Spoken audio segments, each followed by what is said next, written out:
Bonjour à toutes et à tous, ma team Kiffer, j'espère que vous allez bien. Pour cette nouvelle vidéo, on se retrouve pour la présentation complète de la 11e étape du Tour d'Espagne 2023. Une étape qui reliera la ville de Lerma à la ville de La Laguna Negra Vinuesa.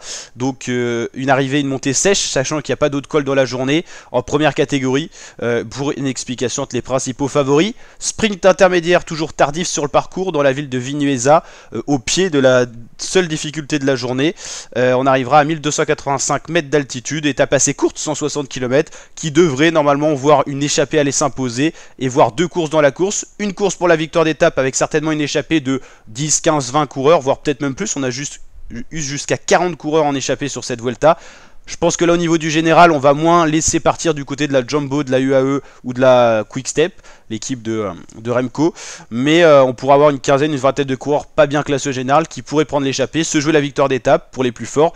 Et derrière le peloton se jouer le maillot rouge et le classement général. La seule difficulté de la journée, c'est une montée pentue, pas si longue que ça. Elle fait que 6,5 km à 6,8% de moyenne. La dernière partie, les deux derniers kilomètres sont très durs avec des passages moyens à 11%, mais surtout max 14-13. C'est pas hyper pentu parce qu'on connaît en Espagne, on a quand même des sacrés trucs. Là, voilà, c'est correct, c'est pas fou, mais ça va être intéressant quand même. Donc voilà. C'est pas une étape de transition, mais c'est pas une étape non plus voilà, folle où le général va jouer. Il peut se perdre, hein, comme sur chaque étape. Voilà, ça sera pas non plus l'étape la plus spectaculaire, mais à voir ce que ça va donner. Il y a une journée de repos, un contre-la-montre individuel, faut repartir en montagne. On va voir ce que les principaux favoris donnent. On l'a compris, cette Vuelta sera certainement un duel Primoz Roglic, Remco Evenepoel.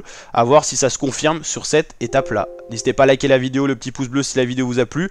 Vous abonner, activer la cloche et je vous dis à très bientôt pour de nouvelles vidéos la team. Ciao.